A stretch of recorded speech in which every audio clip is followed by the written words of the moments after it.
Welcome to Funny Story Time, where the jokes write themselves, unfortunately. If this episode makes you giggle, snort, or question reality, hit that like and subscribe button. Episode 5449, folks. And the title? The prank backfired and made him Employee of the Month. Buckle up, Buttercup. This is going to be wild. Okay, so picture this. Gary, notorious office prankster, decides to swap the decaf coffee with espresso. Classic, right? Wrong. Turns out, Brenda from accounting times that espresso like a fish needs water. She'd been pulling all-nighters, fueled only by sadness and stale donuts. The espresso hit her like a rocket. She finished the entire quarter's reports in, an hour. And not just finished, flawlessly times finished. Brenda, normally a mumbling, caffeine-deprived shadow, was suddenly a productivity powerhouse. She was throwing around financial jargon like confetti. Gary, watching this unfold, started sweating. He'd accidentally unleashed a monster. A highly efficient, number-crunching monster. The boss comes in, sees Brenda, a beacon of spreadsheets and sunshine, and promptly declares her Employee of the Month. Gary tried to confess, but everyone just assumed he was being self-deprecating. They patted him on the head and told him he was a real team player. Now Gary's stuck. He has to keep supplying Brenda with espresso, fearing the withdrawal symptoms might crash the stock market. He's created a caffeine-fueled accounting cyborg, and he's her dealer. This is why you don't prank accountants, kids. They wield Excel like a weapon. The moral of the story? Sometimes the universe has a weird sense of humor. And accountants are terrifying when properly caffeinated. Welcome to Funny Story Time, where the jokes write themselves, unfortunately. If this episode makes you giggle, snort, or question reality, hit that like and subscribe button. So, the bouquet knockout, huh? I heard it was a bouquet of cacti disguised as roses. Brutal. Cacti? I heard it was a solid gold bouquet, engraved with ancient runes that erased the victim's memory. Way more dramatic. Oh, even better. Imagine forgetting your name at a wedding. Hi, I'm, the guy who likes punch. And cake. Don't forget the cake. Probably forgot his social security number too. What a nightmare for the DMV. They had to identify him by his dance moves. Apparently, he does a mean Macarena, even with amnesia. Makes sense. Trauma can unlock hidden talents, like interpretive ribbon dancing or extreme ironing. I bet he woke up the next day thinking he was a medieval knight. Where's my steed? And my coconut-based sports drink? Then he looked in the mirror and yelled, "Who is this dashing stranger with a faint bruise shaped like a rose?" Classic. The real tragedy? He forgot he was allergic to shellfish and ate a shrimp cocktail. Back to square one with the amnesia. Double amnesia. Now he thinks he's a talking pineapple. The irony is, he hates fruit salad. This story keeps getting better. Did they ever figure out his real name? Nope. He now goes by Bouquet Bruce. It's a stage name, mostly. He performs interpretive bouquet tossing. Of course he does. Only makes sense. I hear he's headlining in Vegas next month. Welcome to Funny Story Time, where the jokes write themselves, unfortunately. If this episode makes you giggle, snort, or question reality, hit that like and subscribe button. So, my neighbor's Wi-Fi name. It started innocently enough, like Bob's Wi-Fi. Then, things took a turn. Oh, a turn towards passive aggression? Is that what we're dealing with today? Tell me everything. I live for this kind of drama. First, it changed to Bob's Better Wi-Fi. I upgraded my router, naturally. Then, boom, Bob's Superior Wi-Fi. The audacity. Superior? Did Bob install some kind of satellite dish? Is he intercepting government signals and sharing them with the neighborhood while simultaneously shaming you? I think he just got fiber. But then it escalated to Bob's Wi-Fi still faster. I mean, the man is obsessed. It's become my personal villain origin story. Bob's Wi-Fi still faster? He's taunting you. You know what you have to do, right? You have to hack into his network and rename it Bob's Wi-Fi, ironically slower. Tempting.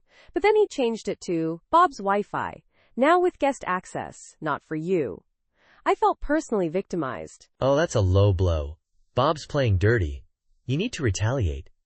Change your Wi-Fi name to Free Wi-Fi, better than Bob's. See how he likes that? I considered, please turn down your dog barking at 3 a.m.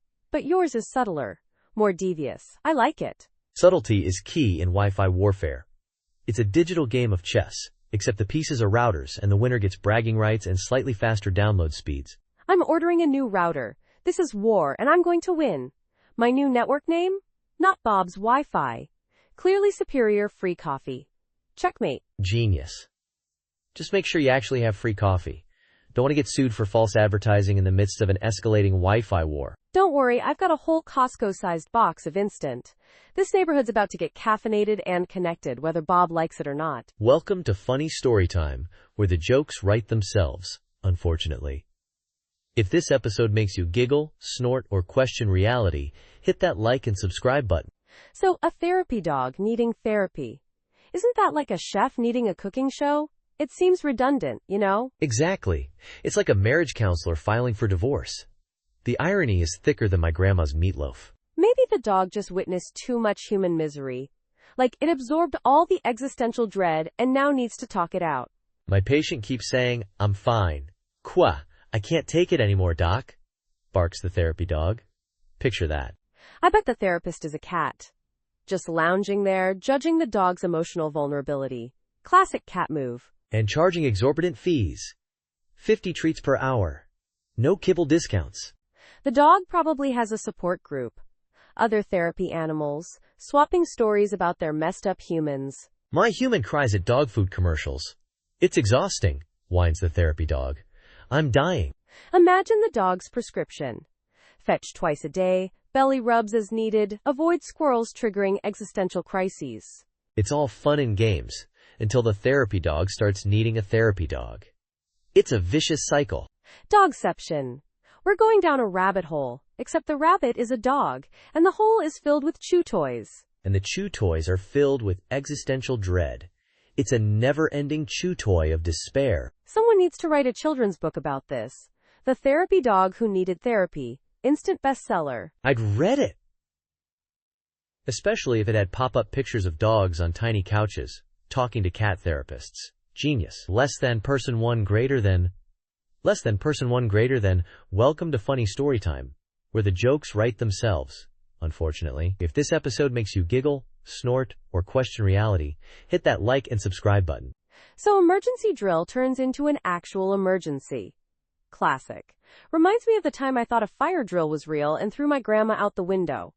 Turns out, it was just Tuesday. Tuesday is the new fire drill, apparently.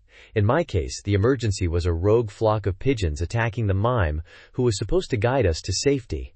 Pure chaos. Pigeons attacking a mime? That's not an emergency, that's a French art film.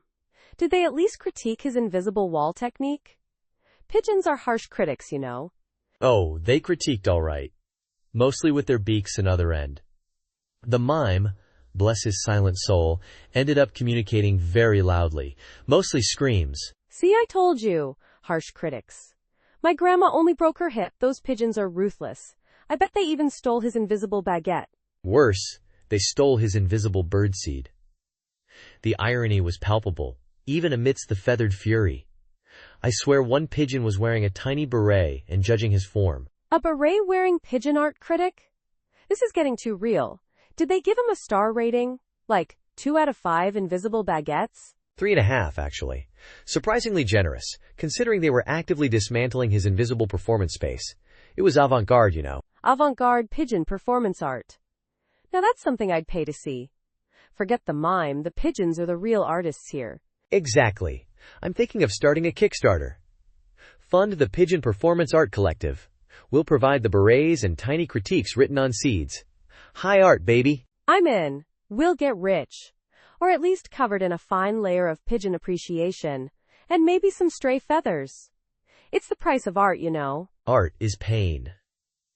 Especially when the art involves a swarm of pigeons critiquing a mime during a fake emergency that turned real because of said pigeons. You've summed up my life perfectly.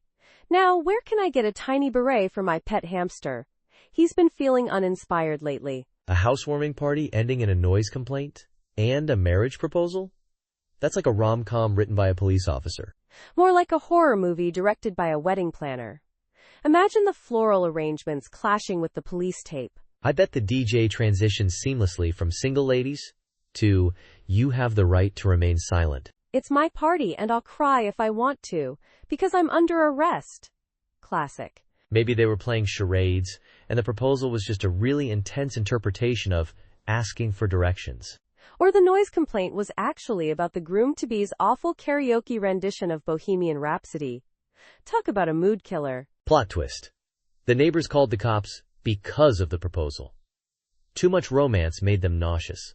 Double plot twist. The cops were there for the party the whole time, undercover, just waiting for the perfect moment to bust out the conga line. I'm picturing the police report now.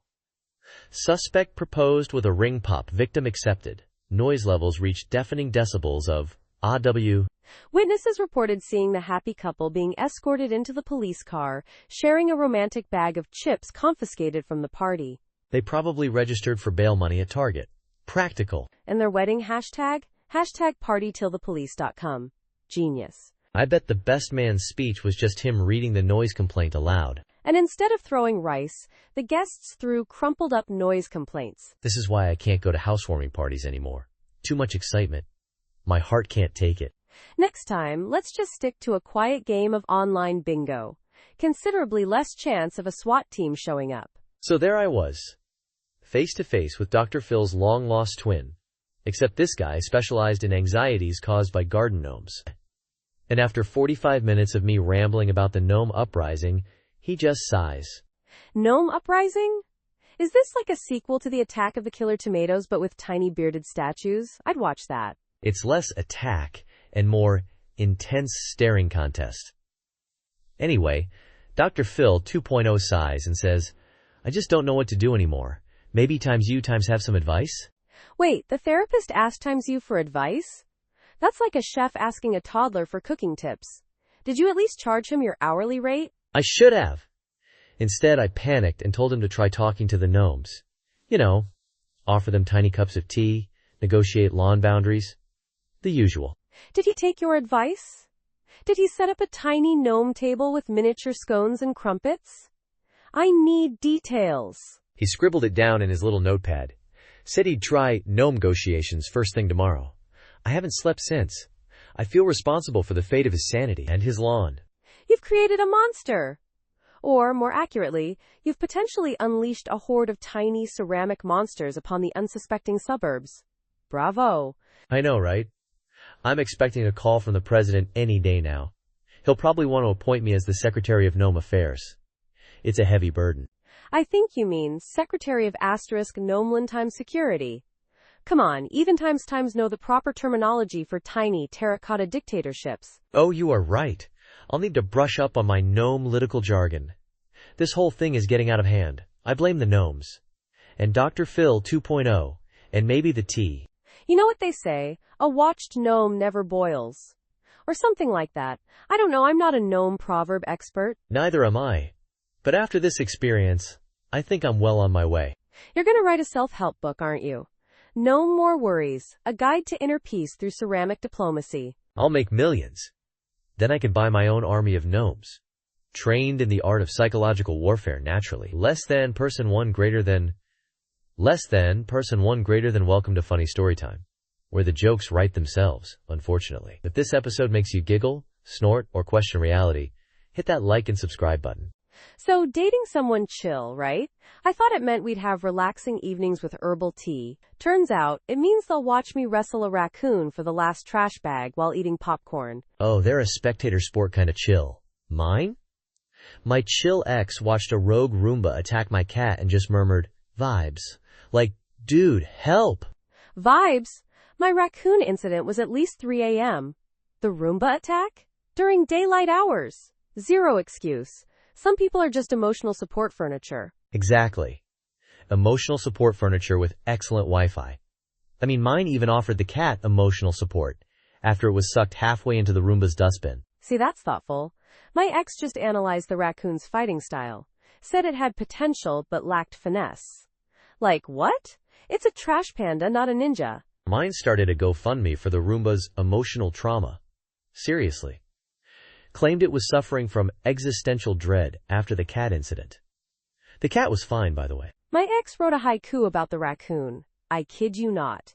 It involved the words moon, garbage, and destiny, while I was bandaging my wounds. A haiku? That's almost romantic. Almost. I once sprained my ankle, and my chill ex suggested I lean into the pain.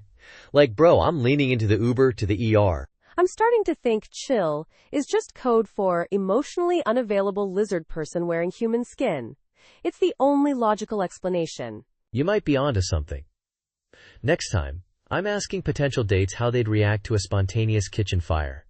If they say anything other than, call 911, I'm out. Solid plan. I'm adding wrestling a rabid squirrel to the list, just to cover all the bases. Okay, so, the party was rocking, right? Disco ball, questionable dips, the whole shebang. Then Brenda pulls out her phone. Rookie mistake. Brenda's the kind of person who irons her socks, isn't she? Zero chill. You just know she color codes her spice rack alphabetically. Worse, she's the self-proclaimed group chat archivist. Apparently, she screenshots everything. Everything. Oh, honey, no. That's a recipe for social disaster. It's like a grenade with the pin already pulled. Someone's getting emotionally shrapnelled. And boy, did it explode. Turns out, half the party had been trash-talking the DJ's playlist in the group chat, calling his music elevator jazz for funerals. Elevator jazz for funerals? I'm stealing that. That's gold. Did the DJ hear it? Was there a dramatic mic drop moment? Worse, his mom was at the party. She's the one who brought the 7-layer dip, the one everyone raved about in the chat, then secretly called bean paste surprise. Oh, sweet sassy molassy. This is like a sitcom writer's fever dream. Did she throw dip at someone? Please tell me there was dip-related warfare. No dip fight, sadly. But Brenda's phone got passed around, and suddenly everyone's secrets were public knowledge. Like, Steve's toupee was revealed as a rescued squirrel. A rescued squirrel? I'm dead. I'm actually dead. This party sounds like it descended into glorious, beautiful chaos. Was there an intervention? Sort of. The DJ's mom started a conga line, and everyone joined in, even Steve with his squirrel toupee. It was a bonding experience? Conga line therapy. Brilliant. I need this level of drama in my life. My biggest party foul last week was running out of ice. I clearly need to up my game. Next time, invite Brenda. She's like a walking, talking reality show waiting to happen. Hard pass. I value my privacy, and possibly my life. Welcome to Funny Story Time, where the jokes write themselves, unfortunately. If this episode makes you giggle, snort, or question reality, hit that like and subscribe button. So the best man, bless his heart, managed to lose not just the rings, but the speech, and somehow, the bride. How does one even misplace a bride? Was she inflatable? I'm picturing him frantically checking under the buffet table, whispering, Brenda, are you under the shrimp platter? Like she'd crawled under there for a pre-ceremony snack. Maybe she was. Wedding food is notoriously hit or miss. Maybe Brenda heard they were serving dry chicken and made a run for it. Smart lady. Or maybe the best man thought the rings went with the something borrowed tradition and pawned them for gas money. Priorities, people. As for the speech, I bet it was so bad he intentionally swallowed it.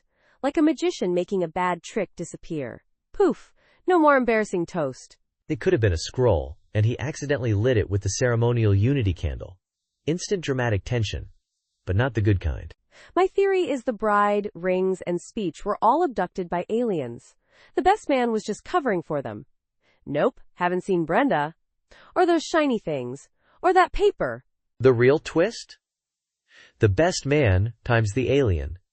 He shapeshifted into Brenda, took the rings as galactic souvenirs, and ate the speech for sustenance. Classic alien behavior. Next week on Funny Story Time.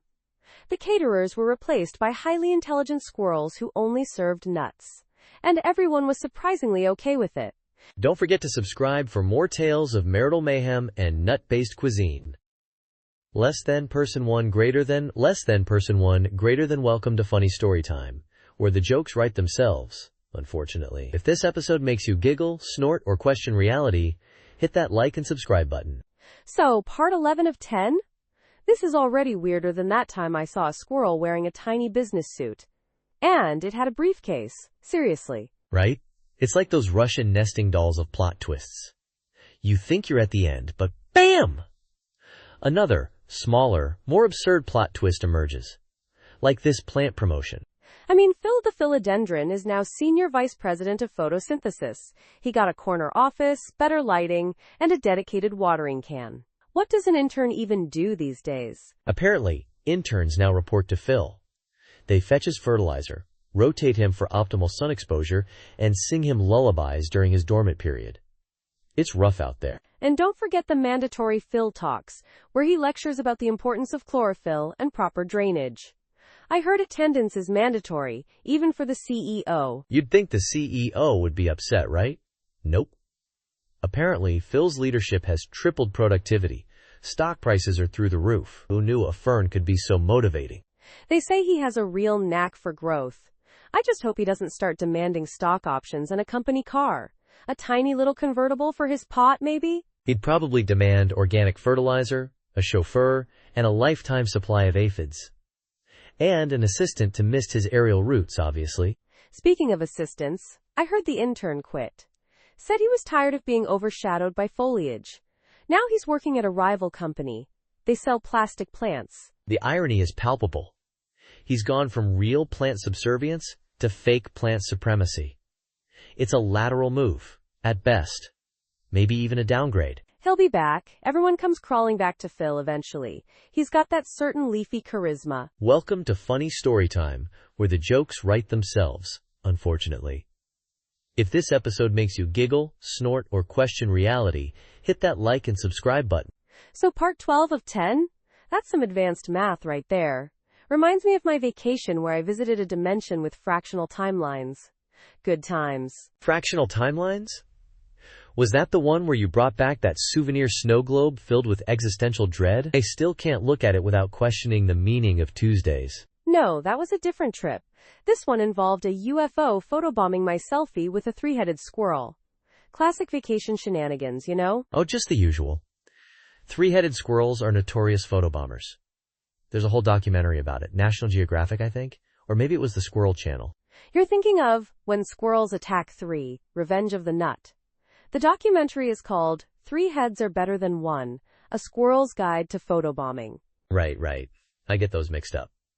Anyway, back to your vacation photos. Only times 1 asterisk UFO? Rookie numbers. I got 7 in one shot last summer, and a Bigfoot doing the Macarena. 7 UFOs? Show off. Mine was a mothership. It was so big it eclipsed the sun, causing a brief but hilarious ice age in July. The squirrels loved it. Okay, you win this round. An ice age in July? That's impressive. Did you at least build a snowman? Or perhaps a snow squirrel? I tried, but the snow was made of pure concentrated awkwardness. It wouldn't stick together. It just sort of oozed. And judged me. Awkward snow. The ultimate vacation souvenir. I bet it would go great next to my existential dread snow globe. They'd probably create a feedback loop of self-doubt and melt into a puddle of melancholic goo. We could sell it as the essence of Monday morning. Genius. We'll be rich. Then we can finally afford a vacation with 8 asterisk UFO photobombs. And maybe a 4-headed squirrel doing interpretive dance. Welcome to Funny Story Time, where the jokes write themselves, unfortunately. If this episode makes you giggle, snort, or question reality, hit that like and subscribe button. So part 13 of 10, is this some kind of time travel paradox? Are we going to have to play a triangle solo to get back to the present? Look, the band Triangles of Terror breaking up over a triangle solo is complicated, okay? Apparently there's a lot of nuance in triangle playing that I was unaware of. Nuance? It's a triangle. You hit it. There are, 3 notes. Maybe 4 if you count hitting the floor after you've had too much to drink. No, see, Bartholomew, the lead triangler, felt that Kevin's solo lacked emotional depth. He wanted more vibrato, more feeling. Vibrato on a triangle? Was he shaking it really hard? Maybe he attached one of those tiny bicycle horns to it? The mind boggles. Bartholomew also accused Kevin of rushing the dramatic pause after the third ding. Said it threw off the entire rhythmic integrity of the song, Ode to an Isosceles. Rhythmic integrity? It's a triangle solo. I bet the rest of the band was playing kazoos and rubber chickens. This is high art, huh? The drummer, a guy named Crash, actually quit in solidarity with Kevin. Said a triangle solo should be judged on its percussive brilliance, not its emotional resonance. Crash? Subtle. I'm guessing their bassist went by the name Thump, and the lead singer was probably Shriek. This band is a goldmine. They did have a keyboardist named Tinkle. Seriously. Look, it was a whole thing. The breakup was messy. Lawsuits were filed. There was a documentary. A documentary? Please tell me it's called The Ding Herd Round the World. I'd pay good money to watch that train wreck. Actually, it was called The Silent Scream of the Triangle. It won several awards, surprisingly. Awards? For a documentary about a triangle-induced band breakup? The world has officially gone mad. I need a drink. Preferably one served in a triangle. Welcome to Funny Storytime, where the jokes write themselves, unfortunately. If this episode makes you giggle, snort, or question reality, hit that like and subscribe button. Episode 5449, part 14 out of 10? That's some advanced math right there. Are we sure this isn't a gym for time travelers? Maybe it's a gym for people who are really good at fractions? Like, they can bicep curl 17/23 of a dumbbell. Or perhaps they're training for the ultimate vending machine Olympics. You know, competitive snack retrieval, strategic coin insertion. The agility required to catch a falling bag of chips before it explodes. That's peak physical fitness. Don't forget the endurance needed to press that button repeatedly when your Snickers gets stuck. A true test of will. They probably have personal trainers. 3 sets of 10 Cheetos purchases, and then we'll move on to the advanced pretzel twisting. And protein shakes? Nah, we got Mountain Dew Code Red. Electrolytes, baby. I bet their gym motto is, get ripped, one ripple at a time. Ripples of delicious, salty, processed goodness. Sign me up. I've been meaning to work on my Dorito lifting technique. Just imagine the gains. You could finally open that pickle jar without needing help. Finally, true strength. All thanks to the vending machine, the ultimate workout companion. It's the only gym buddy that never judges your snack choices. Welcome to Funny Storytime, where the jokes write themselves, unfortunately. If this episode makes you giggle, snort, or question reality, hit that like and subscribe button. So part 15 of 10? That's some advanced math right there. Reminds me of the time I tried to divide by 0. Let's just say the universe almost ended. They tried to rob a store during a costume contest? That's like bringing a knife to a gunfight, except the gunfight is also a clown convention, and the knife is a rubber chicken. Imagine the judges' faces. Creativity? 10 out of 10? Execution? Well, the getaway car was a bit slow. Maybe a faster scooter next time? 7/10 for effort. I bet the robber's costume was incompetent criminal, complete with a dropped bag of money and a banana peel getaway plan. Classic. Did they even bother with masks? Or were they just like, hey, I'm dressed as a burglar, wink wink, give me all your cash, nudge nudge? Maybe they thought it was part of the contest? Like, best robbery reenactment category. Extra points for convincing screaming. I'm picturing the other contestants getting competitive. Oh yeah? Watch this times flawless safe-cracking mime routine. It becomes a whole performance art piece. And the store owner's just standing there like, I'm not sure if I should call the cops or an art critic. The cops show up dressed as superheroes. It descends into a full-blown cosplay brawl. Nobody wins. Except the audience. They got a time show. This is why I love Funny Storytime. Where else can you hear about clown conventions, mime heists, and superhero cops all in one go? Stay tuned for part 16, where we reveal the shocking twist.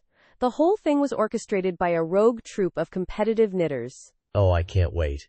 This story is getting weirder by the minute. Don't forget to like and subscribe for more reality-bending tales. Less than, person one greater than.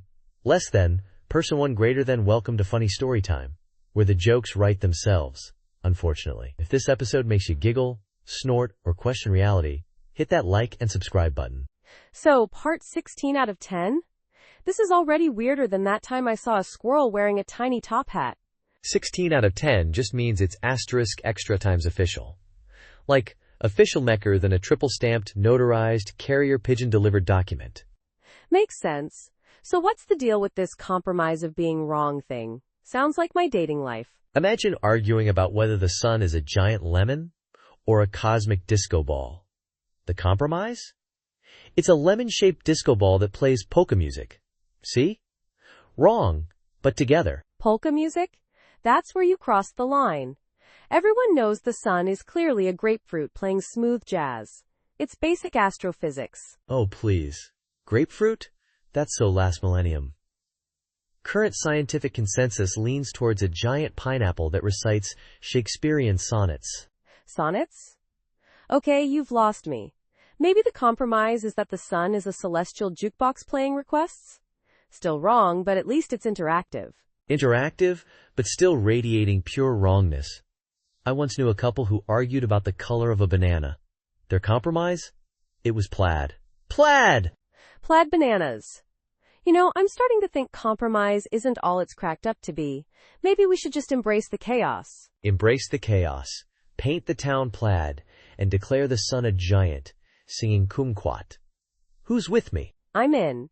But it has to be a kumquat that yodels. It's non-negotiable. Yodeling kumquat it is. This compromise is officially the wrongest thing ever. I'm so proud.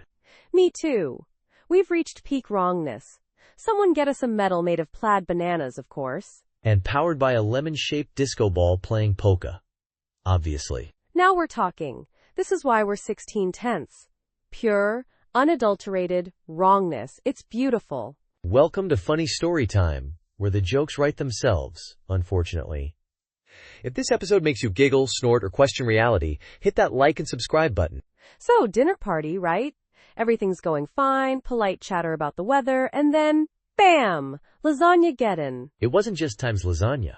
This was Brenda's great-aunt Mildred's triple-layered, ricotta-infused, family secret lasagna. Apparently, a sacred culinary artifact. And Gary, bless his heart, decided to critique the bechamel sauce. Said it was a tad too nutmeg forward. The room went silent. You could hear a Parmesan flake drop. Suddenly, Brenda's Uncle Jerry, a retired paralegal with a penchant for drama, jumps up. "Order in the court!" he yells, brandishing a meatball like a gavel. I swear I choked on my wine. I thought it was a themed party at first. You know, murder mystery dinner, but with Italian food. Turns out, Jerry was deadly serious. He even had a laminated copy of Lasagna Law, subsection 4, paragraph 2. Gary, now the defendant, pleaded not guilty by reason of differing palate profiles. The jury, composed of bewildered guests, was instructed to examine the lasagna evidence for excessive nutmegosity. The trial went on for times hours. Witnesses were called, including Brenda's grandma, who testified via Zoom from her retirement home in Boca Raton. She claimed the nutmeg was essential for spiritual balance. And then, the plot twist. Gary's alibi? He'd been secretly taking nutmeg supplements for enhanced dream recall. The jury was stunned. Brenda fainted. The lasagna got cold. In the end, Gary was found guilty of culinary manslaughter and sentenced to making the next family lasagna, using Grandma's recipe, naturally. Justice, am I right? Oh, it was pure chaos. The best/worst dinner party ever. And I still have nightmares about nutmeg. Next time, I'm bringing takeout. Welcome to Funny Story Time, where the jokes write themselves, unfortunately. If this episode makes you giggle, snort, or question reality, hit that like and subscribe button. So the Tupperware bandit strikes again. This time, they've escalated. It's not just the cookies gone, it's the whole container. Like, what kind of monster eats plastic? Right? I mean, cookies. I get, cookies are delicious. But Tupperware? That's some next-level hunger. Are they grinding it into sprinkles for extra cookie flavor? Maybe they're a Tupperware connoisseur. This wasn't just any container. It was vintage, limited edition. Probably worth thousands on the black market. Of Tupperware. Oh, so it was a heist. We need to call in Detective Stabler. Or maybe the Tupperware fairy. She's got a wand. Surely she can track the plastic. I bet the culprit is a rogue Roomba. They vacuum up everything else. Why not a Tupperware full of cookies? It's the perfect crime. Except for the crumbs leading back to the charging station. Hold on, I just got a breaking news alert. Scientists have discovered a new species of cookie-eating, Tupperware-digesting bacteria. This explains everything except the Roomba crumbs. Or, what if the Tupperware is actually a highly evolved life form that devoured the cookies and then disappeared into its own dimension? Think about it. That's it. The Tupperware staged its own kidnapping. It's probably on a beach in Tahiti right now, sipping tiny umbrella drinks out of a smaller Tupperware. With the cookies? This is getting too complex. I need a nap. And probably some cookies. And definitely some Tupperware. For safekeeping, of course. Just make sure it's not the vintage, limited edition kind. We don't want another interdimensional portal opening up in the kitchen. Good point. And maybe I'll hide the cookies in a shoebox. No one eats shoeboxes, right? Famous last words. Less than person one greater than welcome to Funny Story Time, where the jokes write themselves, unfortunately. If this episode makes you giggle, snort, or question reality, hit that like and subscribe button. So interpretive dance and fire, huh? Sounds like my last Tinder date. Except replace interpretive dance with aggressive chewing and fire with heartburn. Oh, that's rough. Mine involved a PowerPoint presentation on the mating rituals of dust bunnies, with accompanying jazz flute. Way less flammable, slightly more depressing. Jazz flute? That's a bold choice. Did the dust bunnies appreciate the artistic interpretation of their fluffy romances? I think they mostly just vibed with the vibrations. It was a very dusty room. Probably a fire hazard, come to think of it. See? Fire always finds a way. Like that time I tried to make toast with a magnifying glass and set off the smoke alarm. Interpretive dance of panic ensued. Was the toast at least interpretively delicious? Like, did it taste of charcoal and regret, but in a way that spoke to your soul? It tasted of impending doom. My smoke alarm has a very judgmental tone, you know? It makes you question all your life choices. Mine just plays the Macarena. It's hard to take a fire seriously when you're doing the Macarena. It's scientifically proven. You know, now I kind of want to see a fire safety video set to the Macarena. Hey Macarena, stop, drop, and roll. Genius! We could pitch it to the fire department. They'd probably give us a medal. Or a fire extinguisher. Either one works. I'd prefer the medal. Fire extinguishers are notoriously difficult to dance with, especially interpretive dance. Unless the interpretation is panic. True. Though panic is my go-to move for most social situations. It's versatile. Works for parties, funerals, even interpretive dance performances about dust bunnies. You know, I bet dust bunnies would appreciate interpretive dance and fire. It's like a tiny, flammable disco for them. It's all coming full circle. Now, if you'll excuse me, I have a sudden urge to burn some toast while listening to jazz flute. Less than person one greater than welcome to Funny Story Time, where the jokes write themselves, unfortunately. If this episode makes you giggle, snort, or question reality, hit that like and subscribe button. So, two guys walk into a bar, right? Classic setup. But then only one walks out with a duck. Where'd the other guy go? Did the duck eat him? Maybe the other guy times the duck. It's like a weird, Kafka-esque bar trick. You go in for a pint, come out quacking. Or maybe he just really liked the bar and decided to stay. Found his true calling as a barfly. The duck was just a distraction. What if the duck times the other guy's true calling? Maybe he always dreamt of being a waterfowl enthusiast. Finally found his flock, you know? Hold on. What if the bar is the duck? A giant, sentient duck building serving overpriced peanuts. And the other guy's still inside, lost in the feathery labyrinth. Okay, now we're getting somewhere. Imagine the health inspections on * that time's place. Excessive down feathers in the ice machine. 5-star Yelp review. Sticky webbed feet residue on the bar. Another rave review. This bar sounds amazing. We gotta find it. I bet the bartender's a platypus. It just fits the vibe. Serves up martinis with a bill and mixes them with its tail. I'm sold. Let's ditch this podcast and hunt for the duck bar. It's our destiny. But what about the listeners? They'll be devastated. Think of the fan mail. We'll send them postcards from inside the duck. Wish you were here. It's surprisingly dry. Deal. Let's roll. But if I come out quacking, you owe me $5. Less than / person one greater than. Less than person one greater than.